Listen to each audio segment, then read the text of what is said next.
Once again, Assalamu alaikum to all viewers who are watching this live session across the world, organized by HR Consultants. Let me give you a brief introduction about us. HR Consultants is one of the oldest and most reputed education consultancy in Pakistan and providing education consultancy to Pakistani students since 1993. We are officially representing more than 150 universities across the world.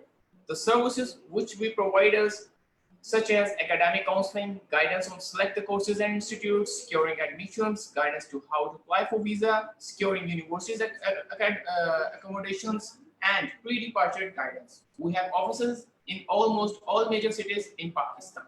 So if you want to book an appointment, please contact us at 0346 4747 Now over to you, Mr. Safir.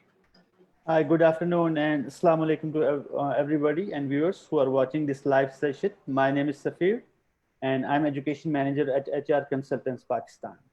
And today we have Mr. Lee and Mr. Karan from London South Bank University who are here to guide us about study in UK and study at London South Bank University in particular. So, hi Karan, hi Lee, how are you?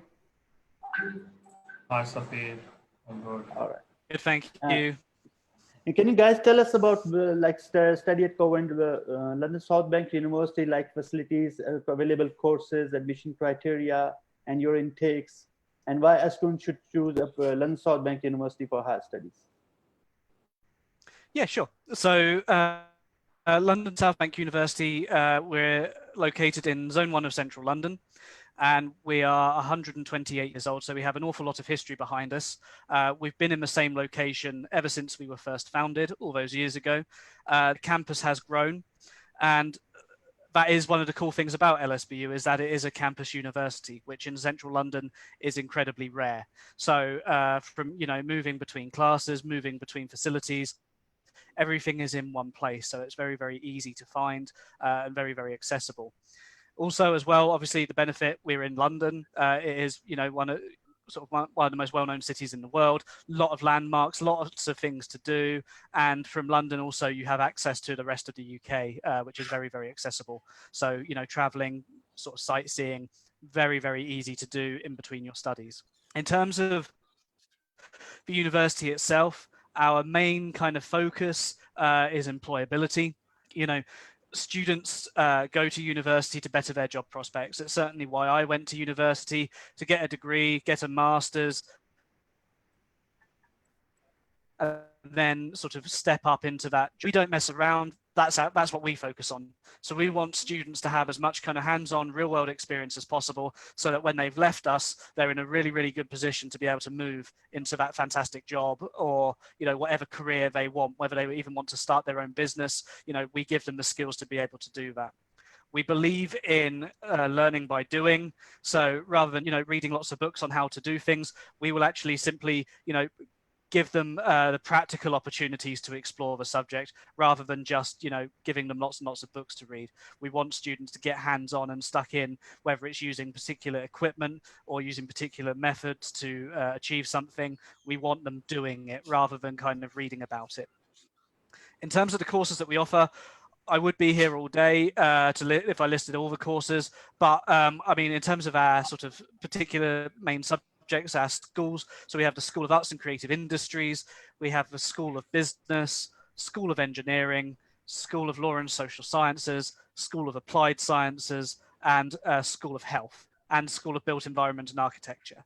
So we kind of cover all the key subjects. I think particularly for students in Pakistan, if they're, we generally, I would say we have a lot of the subjects that you would find probably the most popular in Pakistan. Karen, do you want to talk through the entry requirements quick? You're muted. Okay. So in terms of our entry requirement at an undergrad level, we're accepting it to 70%. And at a postgrad level, we need a 55% for a 4-year degree and 65% for a 3-year degree. In terms of our IELTS requirement, it's pretty straight. We need a 6 not less than 5.5 at an undergrad level and 6.5 not less than 5.5 at a postgrad level. And we do have some scholarships available for students as well. So I would say that all international students who study with us will get some form of discount. Obviously, depending on their academics, depends on the amount of scholarship. But students will receive anything from £1,500 per year all the way up to £4,000. And the cool thing about that is when making an application, there's no extra paperwork to fill in, nothing extra that the student has to do. Our admissions team will will assess the application automatically and make a decision based on their academics. So that's LSBU in a very, very quick nutshell. Yeah. All right, thanks, Lee. Actually, we have some questions from students who are watching this session live. Yeah, cool. And I would request all of you, our viewers, to ask questions related to studying UK and London South Bank University. And you can type your questions on the comment box below. And all right, the first question is regarding due to the current pandemic situation, what special arrangements you have to minimize the risk of infection? Yeah. So, I mean, obviously, as you know, the pandemic has, especially within the UK sector, there's been a lot of questions about how things are going to be delivered and how things are going to move forward. And a lot of universities are still deciding. We're in a position where we thought long and hard about how September will run. And, so what we've decided is that it will still be face-to-face delivery. However, there will be some subjects that will have to be delivered online as well. So for those students who have applied to LSBU, you will have received an email stating how your subject will be delivered. If you haven't, there are still some conversations going on about some particular subjects. So just I would say hang tight for a little while. It'll only hopefully be a few more days, and then you will receive an email. But the idea is, so for some subjects, it will be face-to-face delivery. I would say the majority of subjects at the moment it's looking like face-to-face delivery on campus. And then some of the subjects will be online for the first semester. The idea is that these subjects go online for September until the end of the Christmas holiday period. And then for semester 2 in January, the students will then be able to join us. We've taken things really seriously. The government currently has policies in place stating that people who are not in the same household must be at least 1 meter, ideally 2 meters apart. With 18,000 students on campus, which is our normal student numbers, we can't follow those government guidelines, which is why some students will not be able to study on campus for the first semester and will have to study online. We will make sure all the usual student support and features that a student on campus would have are available to those students as well. So, we want them to have as little we want them to have a similar experience as possible. We do understand that it will be changed quite drastically because obviously they won't be in London, but hopefully in January for the second semester, they will be able to join us. Obviously, we can't predict the future, but that is the plan at the moment.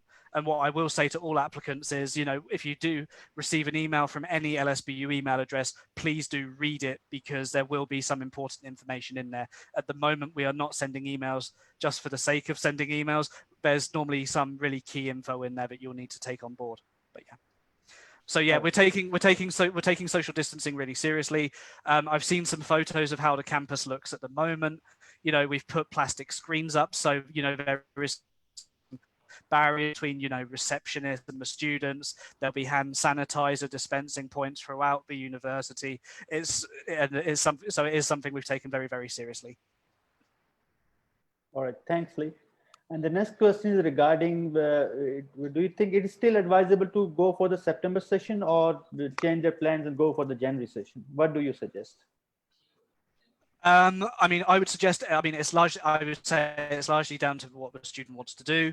We would love to have you with us in September. The university, as you can see, I'm working from home at the moment, as are all of our international team. So even the admissions team are, issuing offers from home. But the university is still functioning. We're still kind of open, even though not many people are on campus at the moment. Obviously, as September approaches, that will begin to change. To students is that, make an application for September. It doesn't cost anything. Use HR consultants as well, because they'll be able to guide you through the process, and they'll make things a lot easier for you.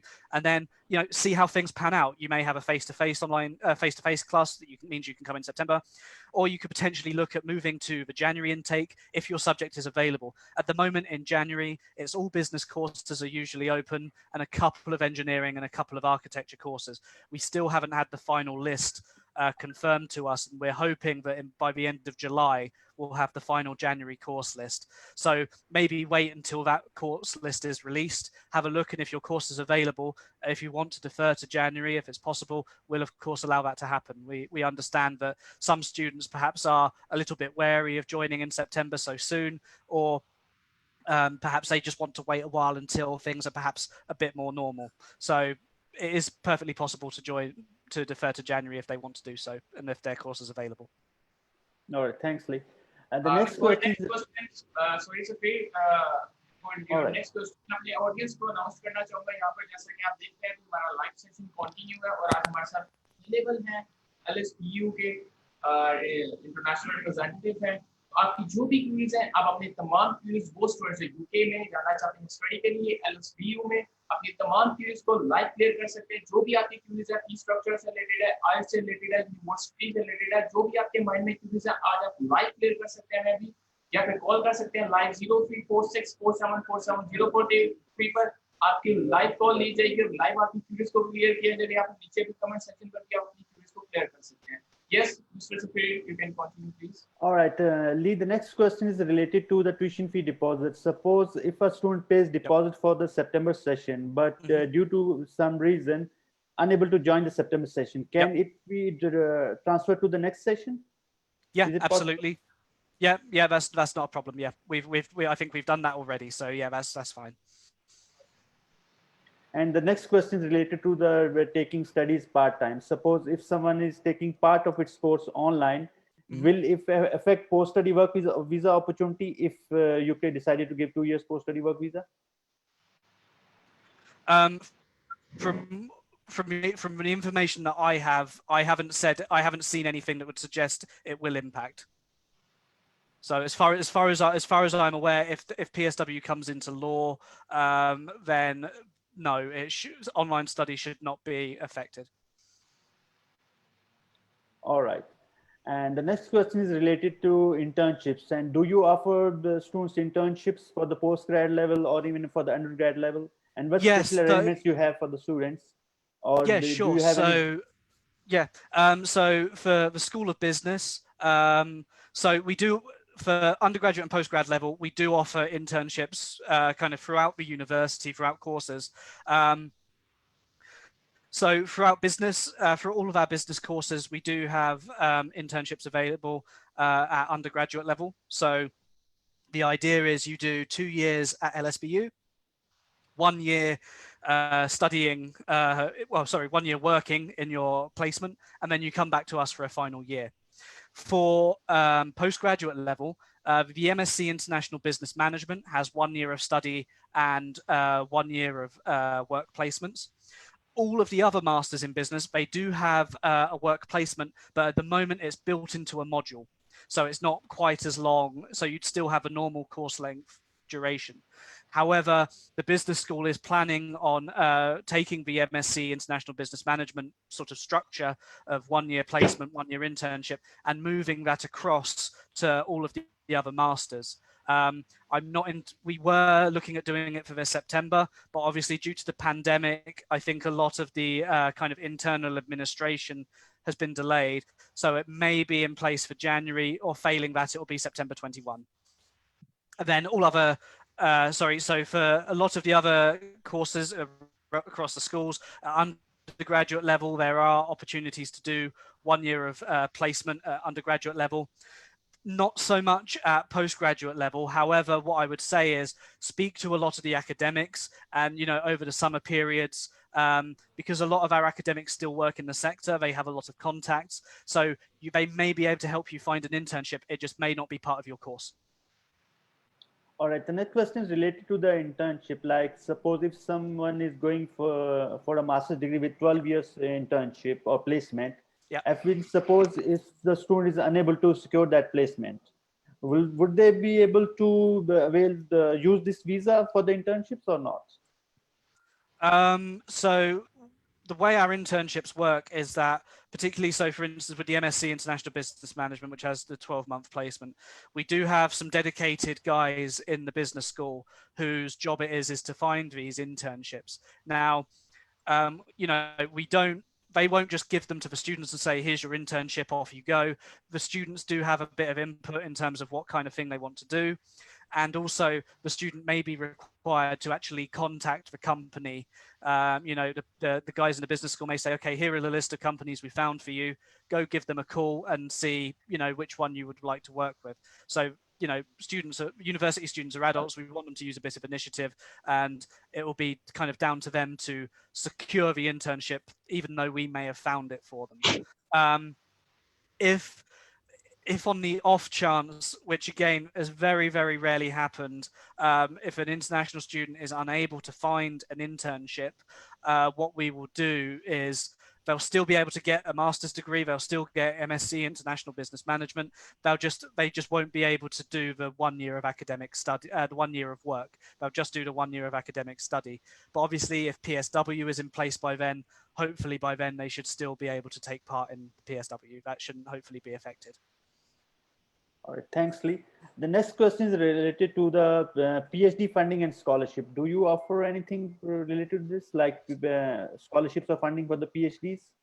Okay, so PhD funding and scholarships is a little bit difficult to kind of talk about because there are some students in LSBU who are doing PhDs. Some are paying full fees, some are paying no fees. So whilst we deal with scholarships, sort of the department that I work in, we deal with scholarships for undergraduate and postgraduates. When it comes to research students, that is actually dealt with by the individual school. So you would have to contact them and have a chat with them. How much funding is available within each school, to be honest, I don't know, because I don't really deal with PhD admissions. However, it's always worth asking, speaking to some academics. Always, if you do want to study a PhD, always contact the academic first before you make an application to make sure that the area of interest that you have is shared with one of the academics in the university. Otherwise, you're going to waste your time putting together this big, long application, which can take quite a long while to be considered, only to find out that actually nobody in the university specializes in your particular area. So always contact the university first, contact the academics and see what kind of area is available. And in speaking to those academics earlier, at the earliest available opportunity, if there is any funding available, by getting to speak to the academics, building up a rapport with them and kind of understanding your topic, understanding theirs, you may be in with a better chance of securing some funding. All right, thanks, Lee. The next question is related to the HSC students. The question is, if a student has lower marks which you required, like 70%, so how can he apply or she apply? Okay, Karen, do you want to take this one? For any student who's got less than the actual requirement that we have mentioned, in those cases, they can always kind of go through on campus with one of our partners. They can go through a foundation program. And in terms of, I think the entry requirements are pretty achievable, I think, for students who have got comparatively less marks from what they are looking at. That helps. All right, the next question is related to this. Is suppose if someone has done O levels from Pakistan, and instead of doing A levels, what do you suggest? If A level is good, better, or the foundation year? I mean, I think it's entirely. I would say it's entirely down to the student's preference. If they would like to come to the UK earlier and take part in the foundation course, and I would say perhaps get a bit more used to UK education culture, that kind of thing. Then certainly by taking O levels, then they'd be welcome on campus, which is again still on LSBU's campus. They're still treated very much as an LSBU student. They're just different academics, and obviously they'll be in a much more close-knit group of foundation students. if they, if they do perhaps want to, if they just want to come straight into the degree program, they perhaps feel that they're perhaps not ready yet to kind of, for perhaps like the culture shock of coming to the UK. They feel they perhaps need a bit more time in academic study, then do A-level. So I would say it's down to the student's preference and their own personal choice. But the good thing is that there are options available for both sort of sides of the coin. All right, and the next question related to after a foundation course, transfer into a bachelor's degree is guaranteed? Providing they pass the foundation degree, yes. So as long as they pass our foundation program, then they'll be accepted onto our foundation, our bachelor's degree. Yeah. All right, thanks. And the next question is from an HND student. So what courses availability do you have for the HND students, the students who are doing HND from Pakistan? High National Diploma. Okay, Karen, am I right in thinking with HND students, Karen, you could probably answer this. Am I right in thinking with HND that they can join a slightly higher level, so they can join second year? Yeah, you're right. Hello, can you hear me? Yeah, Yes, we can hear you. Yeah, absolutely. I think with HND students, they can definitely join, they can jump to year 2 straight away, as long as they're meeting the requirements. Yeah. All right. And the next question is related to, apart from IELTS, what other English tests do you accept? I mean, we accept quite a lot. I've thankfully got myself a list here. Otherwise, particularly in light of COVID-19. Obviously, things like the Ielts test centers have shut down. I mean, I don't know what the situation is in Pakistan, whether they've started opening yet at all. But so we've started accepting on Ielts indicator, the TOEFL, IBT Home Edition, Language Cert, Duolingo. But obviously as well, we accept kind of, I would say, the more standard ones that you'd be familiar with. So Ielts Academic, Pearson, so PTE. We also do accept A-level or AS level English language, so grade C or above, and also the same with O-level English. So whether that's with the Edexcel or Cambridge Overseas exam boards, which I believe a lot of students in Pakistan do study when they do O-levels, again, grade C or above or a grade 4 or above, we won't need any kind of IELTS or anything like that. So AS and O-level English, we will happily take on its own without any kind of language qualification. But we do, I mean, if students want to have a look at the full list, if they go to our website, we have a full list. We have a special COVID-19 page, which again has a link to all of our English language requirements. But like I said, we accept all of the standard ones that you'd expect. But on top of, in light of the pandemic, we also accept IELTS Indicator, TOEFL Home Edition, Language Cert, and Duolingo. All right. And the next question is related to the foundation year. And can a matriculation or secondary school certificate student apply for a foundation in UK? Karan? I'll have to check this one. I'm not sure on this one. I can like come Pakistan, back. Secondary school certificate students. Yes, I believe actually, yeah, for that foundation, yes, I believe it can be. All right. And what would be the minimum entry requirements for the HSC students or O-level students to go into a foundation course?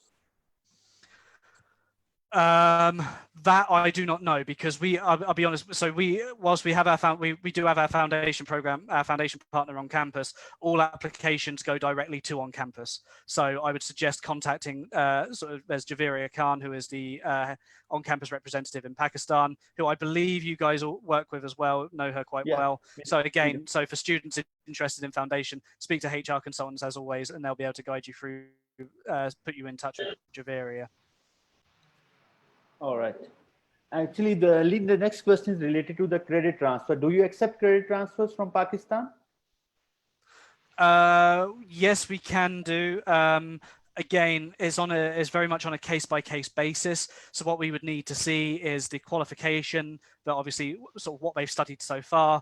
We'd need to see the course structure to make sure that it ties up with everything that they'll have missed at LSBU. Yeah, the student has sent his details as well. Like he's doing his BSc Honors Economics from Quaid-e-Azam University with 2.65, and he has completed 4 semesters, and IELTS is 6.5. Yeah, so yeah, we can accept that. So just apply as normal, select the year that you want to come in at, and what normally happens is it gets sent to an academic for consideration, and they'll have a look through and make sure everything's matches up quite well. And again, the scholarship which LSBU offers, is it for the first year only, or it will be applicable for the 3 years or 2 years? It's subject to the student. As far as I'm aware, it should be applicable for for whenever the student joins us. Yeah. Or like if the student goes for the 3 years bachelor's degree, and then the 1,000 or 2,000 or 4,000 will be applicable for the 3 years. Yeah, absolutely. Yeah, so it's a full year. Yeah, so it's full £3,000 per year of study. So yeah, you could say, yeah, £3,000 per year or £9,000 for the bachelor's. Again, I have received one query. Like, student is doing a LLB from a university in UK, and he wants to transfer his second year to LSBU. Can he do that? He's already on a study visa. He's studying in UK, and he studied his first. So a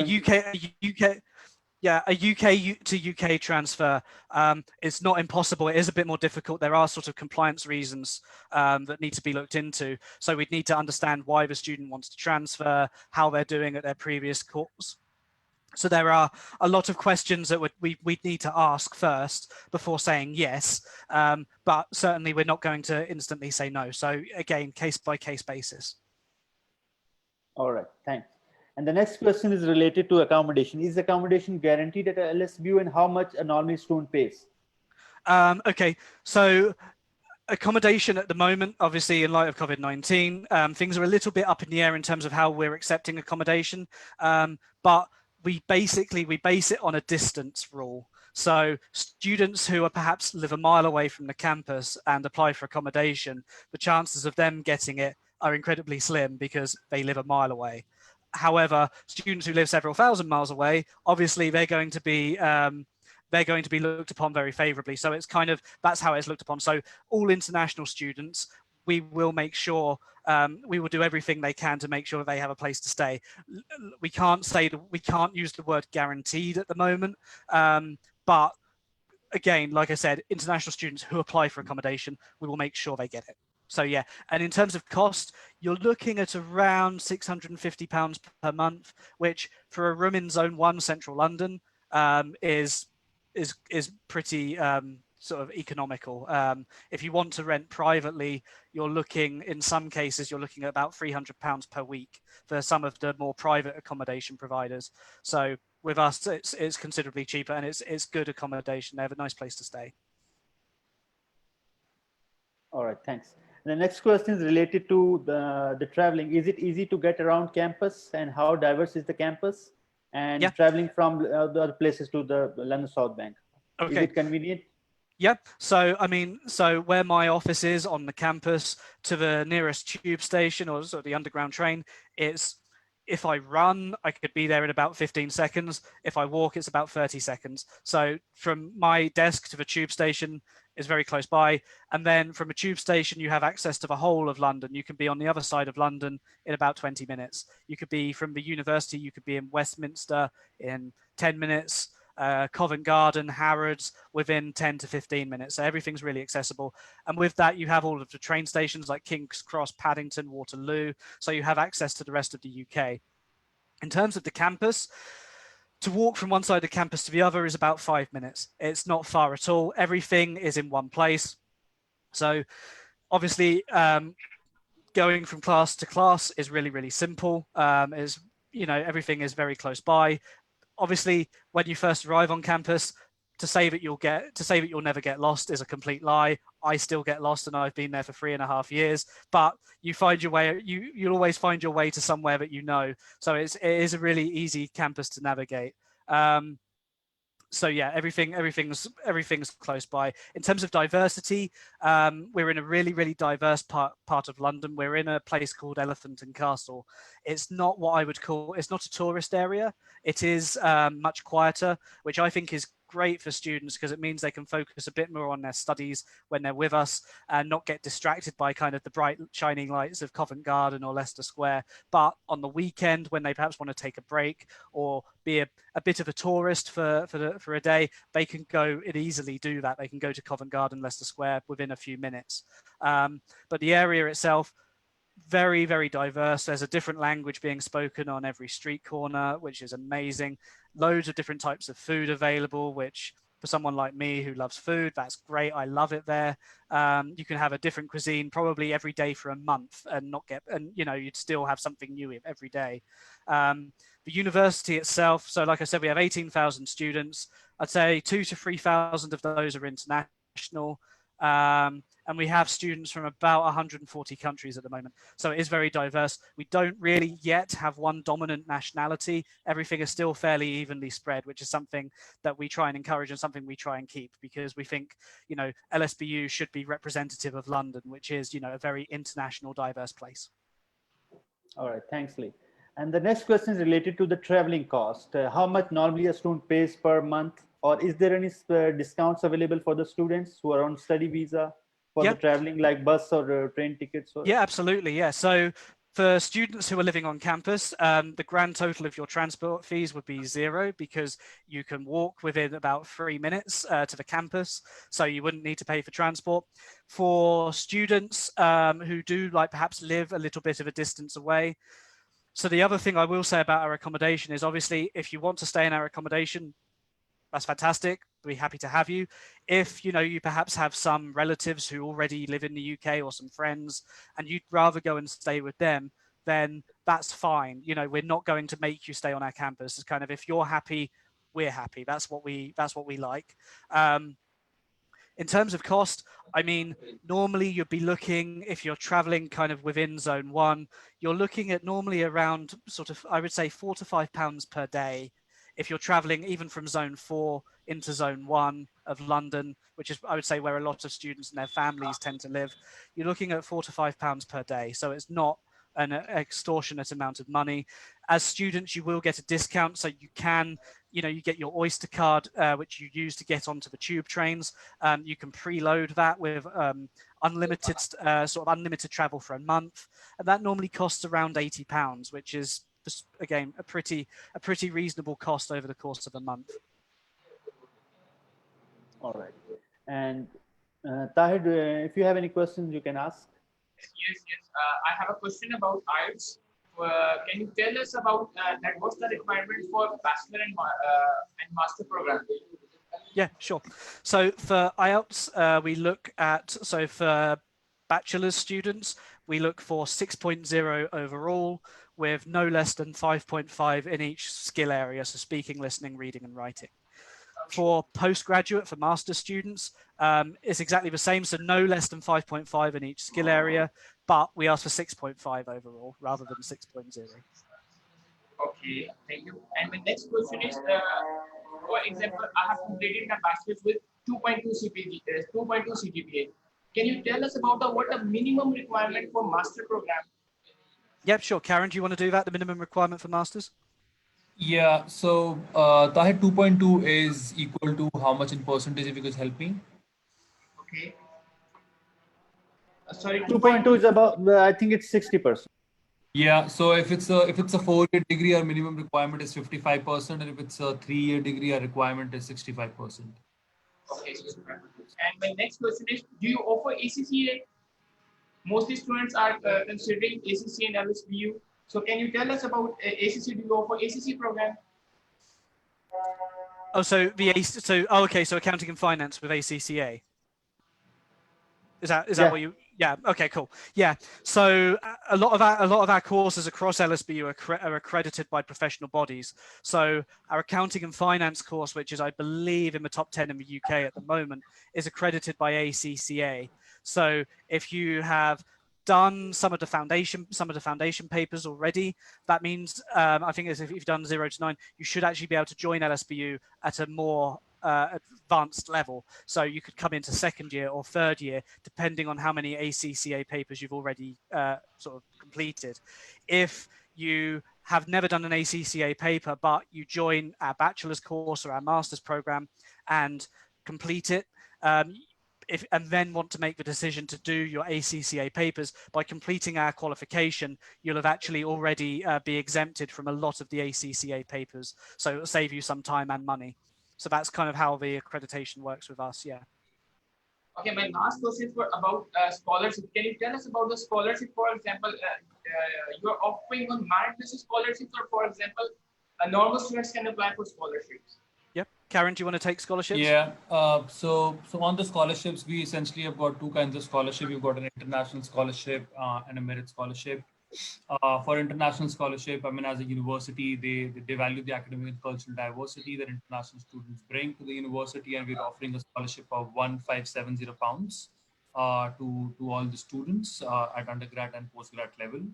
Uh, the eligibility criteria is basic academic requirements, as I've mentioned earlier, 70% at undergrad and 55 and 65% respectively for a 4-year and a 3-year degree. So as long as you get an unconditional offer, you will always get an international scholarship. Um, Apart from that, the university also, is pretty generous around students who are doing academically very well. So at an undergrad level, you're getting a merit scholarship of £3,000, and the requirement for that is 85%.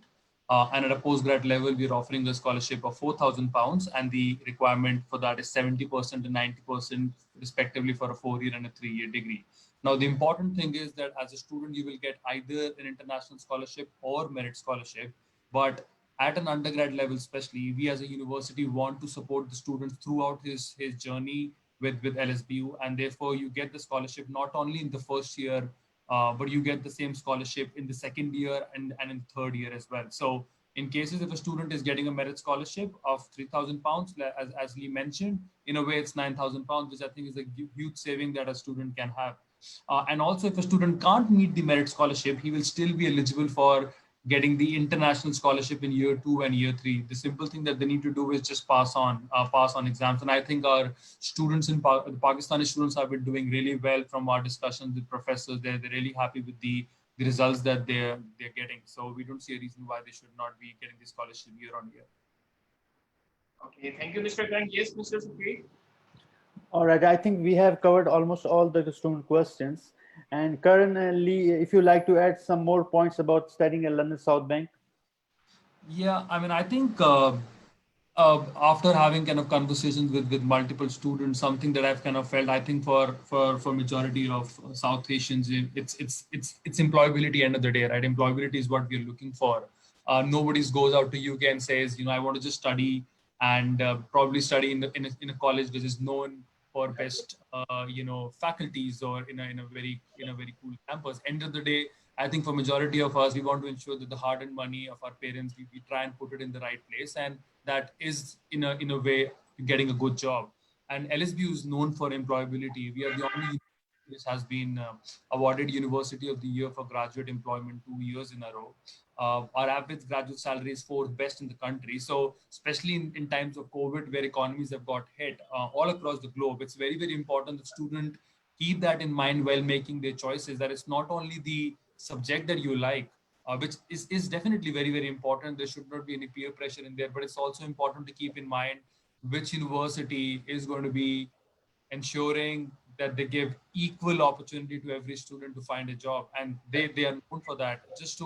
I'll just take another minute just to kind of talk about the employability factor, because we have been obviously talking about the fact that we are known for employability, but we've got a very, very strong employability team at the back end who's supporting the students in that entire process. Right from, we've got something which is called LSBU employment, which is more like I would say a professional recruitment service firm, which make sure that they're making calls to different companies to try and find out where is an employment opportunity, and they pass it on to the relevant students. Then we've got a team which is only focusing on finding out what kind of courses are going to be more in demand in the future, because if you look at it, the course and the requirements of the industries are changing so rapidly. Nobody thought there would be a position of a social media manager 5 years back, but today social media manager plays an important role. So it's also important that our students get to know in time what kind of additional things that they can do to make their profile much more comprehensive when they reach and meet the employers. We've got something which is called a career gym. It's a fancy name, but essentially it's a place where students go, and there's a team who's going to be looking at your profile. They scan your profile, and they're going to tell you what are some of the students have, and what are some of the things that we need to work on, tailoring your CV, cover letter applications, doing a lot of mock sessions with students, and helping them kind of in the entire process of job application. And the last but not the least is is a team which is focusing on organizing a lot of career fairs on campus for students, because just to kind of give them a little bit of convenience, and especially because we have got a very, very strong business schools. With our business school is probably the only school, I would say, at LSBU which gets additional support, because it has always been popular that they've been flooded with applications, so they need more people to support students with the employability process. All right, What- thanks, Karan. Yeah, what Karen said. All right. Thank you very much, Karan. Thanks, Lee, for giving Yeah, us no such problem. a detailed briefing about studying in UK and London South Bank University. And I would like to tell all of viewers that UK universities are open for September 2020 session, and they have taken all the respective measures to avoid the risk of infection. So apply as soon as possible and avail these opportunities. And if you have any queries regarding study in UK or at London South Bank University, or if you need more information, you can always contact me at 0346-4747-021. My number is given there, and I'm more than happy to attend your calls. And Tahir, if you have anything else, you can. Yes, yes. First of all, thanks to Mr. Lee, Mr. Safir, and Mr. Karan that you joined us today, and it was very informative session to all of us. इसी के साथ मैं अपने तमाम viewers को कहना चाहूँगा, जैसा कि आपने देखा हमारा ये आज का लाइव सेशन रहा, और बहुत ही अच्छा एक इंफॉर्मेटिव सेशन था। मोस्ट स्टूडेंट जो स्पेशली एलएसबीयू में जाना चाह रहे हैं स्टडी के लिए, उनके लिए डेफिनेटली बहुत इंफॉर्मेटिव सेशन रहा होगा। आपकी जो भी क्यूरीज हैं, आप अपनी क्यूरीज को क्लियर कर सकते हैं, जैसा कि आपने हमारे लाइव सेशन में सुना है कि अभी फौरन से आप सितंबर इनटेक के लिए अप्लाई कर सकते हैं as soon as possible, because intake open है, एडमिशन ओपन है, यूनिवर्सिटी जो एडमिशन प्रोसेस कर रही है, तो फौरन से अपने डॉक्यूमेंट्स जो है हमें फॉरवर्ड करें। जैसा कि मिस्टर सफीर जो कि रावलपिंडी से बिलोंग करते हैं, हमारे रावलपिंडी ऑफिस में होते हैं, आप फौरन से मोस्ट स्पेशल रावलपिंडी या इस्लामाबाद से हमें विजिट करना चाह रहे हैं हमारे एचआर ऑफिस में, तो वो विजिट कर सकते हैं मिस्टर सफीर को। मिस्टर सफीर का कॉन्टैक्ट नंबर है 034647470021। फौरन से अपने डॉक्यूमेंट्स भेजें, अपना एनालिसिस कराइए, आपकी जो भी क्यूरीज है आपके डॉक्यूमेंट्स देकर एनालिसिस किया जाएगा कि क्या आप एलिजिबल है या नहीं, या फिर आपका फौरन से आपके एडमिशन को प्रोसेस किया जाएगा। तो अपना टाइम वेस्ट किए बगैर, ऑलरेडी अगर आप अपना टाइम वेस्ट कर चुके हैं तो अपना टाइम वेस्ट किए बगैर फौरन से अप्लाई कीजिए, आपका ऑन स्पॉट इंशाल्लाह एडमिशन प्रोसेस किया जाएगा। तो आज हम अपना सेशन यहीं पर एंड करते हैं। आपकी जो भी क्यूरीज है अपनी क्यूरीज को क्लियर कर सकते हो। आज का अपना हम सेशन यहीं पर एंड करते हैं। तब तक के लिए अपना ख्याल रखिए। Thank you so much. अल्लाह हाफिज़। Thank you to all of you. Thank you. Thank you. No problem.